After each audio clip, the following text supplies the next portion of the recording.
आज की इस प्रेस कॉन्फ्रेंस में आप सबका बहुत बहुत स्वागत। आपने अपने समय में से समय निकालकर यहाँ आए, आपका बहुत बहुत धन्यवाद।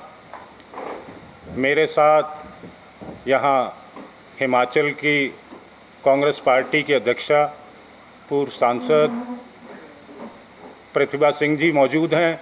मेरे साथी विदित चौधरी जी जो सचिव अखिल भारतीय कांग्रेस कमेटी में हैं।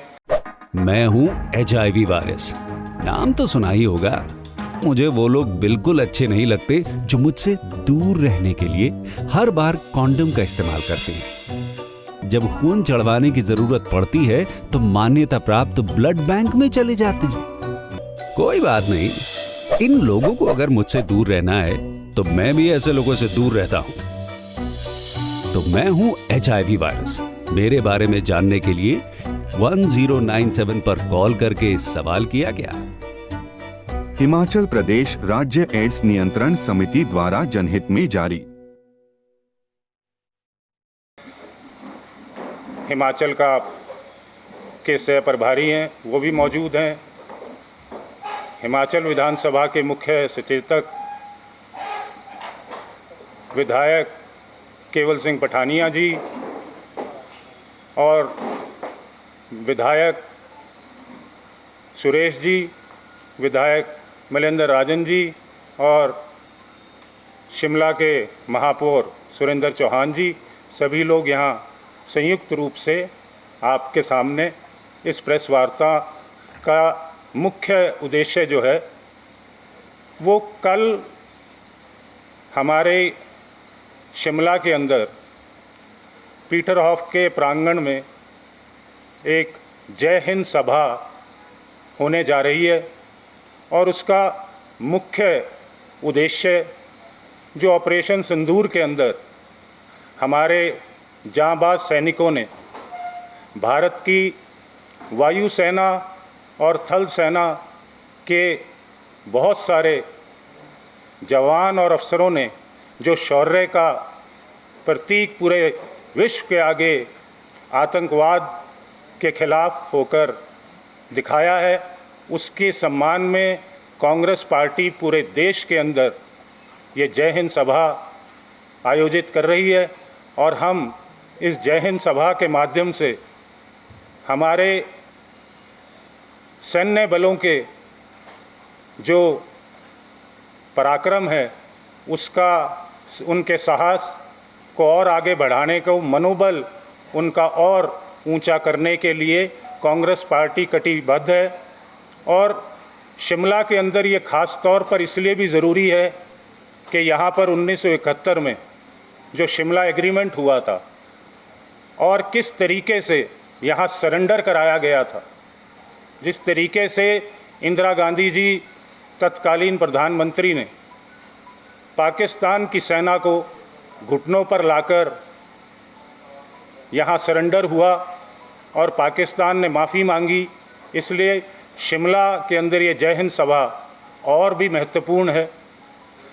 और आज ये बताना भी बहुत ज़रूरी है देश को कि जिस तरीके से हमारे जांबाज सैनिकों ने इस पाकिस्तान को घुटनों पर लाए और उसके बाद जिस तरीके से भाजपा ने हमारी बेटी और इस ऑपरेशन सिंदूर की कमांडर उनके खिलाफ अभद्र टिप्पणी करी और पूरी भाजपा चुप है। मोदी जी के मुंह से एक शब्द नहीं निकला जिसने ऑपरेशन सिंदूर को पूरा देखा और उनकी रहनुमाई में ये ऑपरेशन सिंदूर हुआ। कर्नल कुरैशी के खिलाफ किस तरीके की अभद्र टिप्पणी विजय शाह जो इनके मंत्री हैं इनकी सरकार के अंदर मध्य प्रदेश में, और आज तक भाजपा उनके ऊपर कोई कार्रवाई नहीं कर पाई। ये दर्शाता है कि किस तरीके का दोगलापन इस भाजपा के अंदर आ चुका है कि देश के सम्मान में जो बेटी खड़ी है उसको भी ये अपमानित करने से पीछे हट नहीं रहे। इसी तरीके से ये फहरिस्त बहुत लंबी है। हर जगह कहीं ना कहीं इन्होंने आतंकवाद के माध्यम से इस देश की बेटियों को और हमारे सैन्य बल के साथियों को कहीं ना कहीं नीचा दिखाने का काम इस पार्टी ने किया है।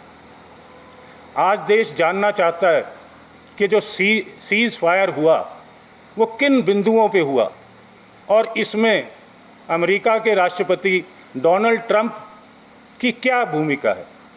आज तक ना तो हमारे प्रधानमंत्री जी ने इस पर कोई बात करी, ना हमारे रक्षा मंत्री जी ने इस पर कोई बात करी। ये चुप्पी किस लिए है?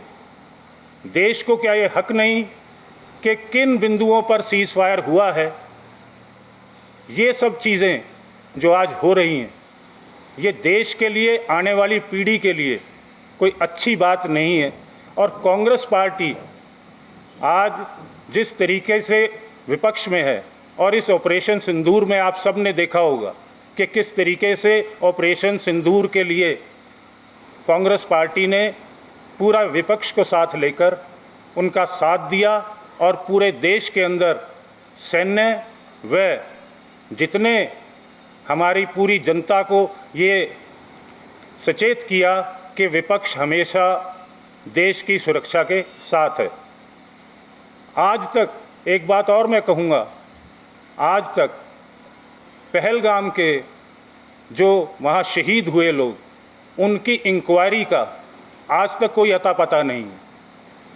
क्या देश के रक्षा मंत्री, देश के प्रधानमंत्री की जिम्मेवारी नहीं बनती कि जो पहलगाम में हुआ वो क्यों हुआ और उसके आरोपियों के ऊपर क्या कार्रवाई हो रही है?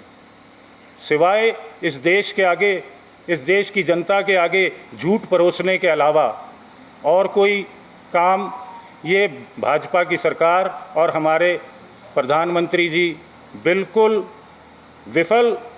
और आने वाले समय में कांग्रेस पार्टी कटिबद्ध है कि इस आतंकवाद के खिलाफ हमेशा जब भी ज़रूरत पड़ेगी, चाहे हम पक्ष में हों चाहे हम विपक्ष में हों, हमेशा जिस तरीके से इंदिरा गांधी जी के टाइम के समय से हमने आतंकवाद के खिलाफ लड़ाई लड़ी है, इसी तरीके से आदरणीय राहुल गांधी जी, मल्लिकार्जुन खड़गे जी और समूची कांग्रेस पार्टी कटिबद्ध है कि इस आतंकवाद को जब तक इस देश से जड़ से ख़त्म नहीं करेंगे तब तक इसके खिलाफ कांग्रेस पार्टी का हर नेता और कार्यकर्ता खड़ा रहेगा।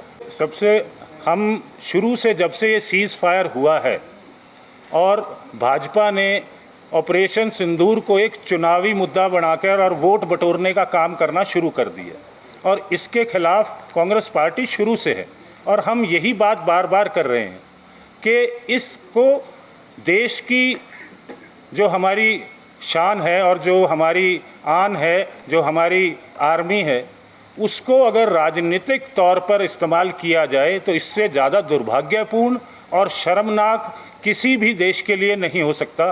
और भाजपा ये आज पहली बार नहीं है, आदरणीय राहुल गांधी जी पहले भी बोलते आए हैं, पार्लियामेंट के अंदर भी बोला है, पहले पुलवामा हुआ, उसके बाद अब ये पहलगाम है, उससे पहले भी छोटे छोटी चीज़ें ऐसी देश की सुरक्षा की रही हैं जिसके ऊपर भाजपा हमेशा वोट बटोरने का काम करती है और देश को सच्चाई से दूर रखने का काम करती है। श्री थरूर जी हमारे माननीय सांसद हैं और उनका जो नज़रिया है ये उनका व्यक्तिगत नज़रिया हो सकता है, कांग्रेस पार्टी का ये नज़रिया नहीं है। व्यक्तिगत तौर पर आदमी अगर कुछ बयान देता है तो वो उसका व्यक्तिगत तौर पर बयान हो सकता है, उनका अपना सोच हो सकती है, परंतु कांग्रेस पार्टी हमेशा और 1962 से लेकर जितने भी युद्ध हुए हैं उसमें कांग्रेस पार्टी ने हमेशा सैनिकों के सम्मान में और देश के साथ कभी भी देश की सुरक्षा के साथ कोई कॉम्प्रोमाइज़ कांग्रेस पार्टी ने नहीं होने दी। उसके उद्देश्यों को क्लियर किया।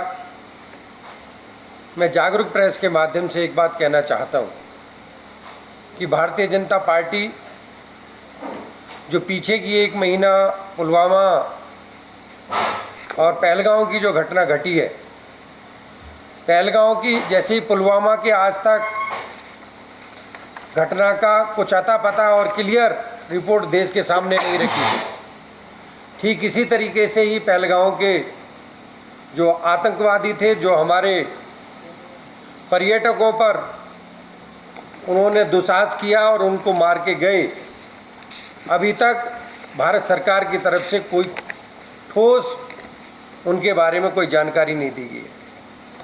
जब युद्ध की स्थिति बनी तो हमारे नेता माननीय राहुल गांधी जी ने सर्वदलीय बैठक में कहा कि कांग्रेस पार्टी हर निर्णय के साथ सरकार के साथ है, और जब विषम परिस्थितियों में युद्ध बंद हुआ, सीज फायर की घोषणा हुई, उसके बाद भी राहुल गांधी जी ने कहा कि सरकार को लोकसभा का सत्र बुलाना चाहिए और सेना के पराक्रम की सराहना करनी चाहिए। लेकिन माननीय प्रधानमंत्री जी ने ना तो अभी तक सत्र बुलाने की बात की, न सर्वदलीय जब बैठक हुई थी न उसमें जाने का कार्य किया। हाँ, जो सेना का पराक्रम है और जो सरकार की अपनी फेलियर है, उस फेलियर को छुपाने के लिए सरकार तरह तरह के आडंबर देश के अंदर कर रही है। कहीं सिंदूर बांटने की बात कर रही है। कभी कभी प्रधानमंत्री जी कहते हैं कि मेरी रंगों में खून नहीं सिंदूर बह रहा है। ये चीज़ें प्रधानमंत्री को शोभा देती हैं। और अभी मैंने मीडिया के माध्यम से सुना है कि भारतीय जनता पार्टी के लोग सिंदूर बांटने का कार्य करेंगे। मैं पूछना चाहता हूं कि भारत की संस्कृति में एक आदर्श महिला क्या कभी दूसरे पुरुष के हाथ से दिए हुए सिंदूर को यूज करती है? ये उन महिलाओं के स्वाभिमान के लिए भी खिलवाड़ कर रहे हैं। कल हमारे शीर्षक नेतृत्व माननीय अजय माकन जी, हिमाचल प्रदेश के प्रभारी आदर और सम्मान के योग्य रजनी पाटिल जी हिमाचल में यहाँ पर आ रहे हैं और पूरे हिमाचल से हमने सेनाओं के सभी अपने सैनिकों को, पूर्व सैनिकों को साबदार आमंत्रित किया है। और हम जागरूक प्रेस के माध्यम से भी, वैसे तो हमारे केवल सिंह पठानिया जी जो हमारे माननीय विधायक जी हैं, उन्होंने मोस्टली सभी 68 की 68 विधानसभा क्षेत्रों में सभी साथियों से बात की है और जो उनकी विधानसभा क्षेत्र में किसी भी सैनिक को किसी भी तरीके से सम्मानित किया है, हमने सभी को सादर आमंत्रित किया है। लेकिन कहीं हम छूट गए हों तो हम प्रेस के माध्यम से भी सभी लोगों को कल 11 बजे जो शिमला के पीटर ऑफ मैदान में सैनिकों के सम्मान में एक सभा हो रही है, उसके लिए आपके जागरूक प्रेस के माध्यम से भी सादर आमंत्रित करते हैं। धन्यवाद।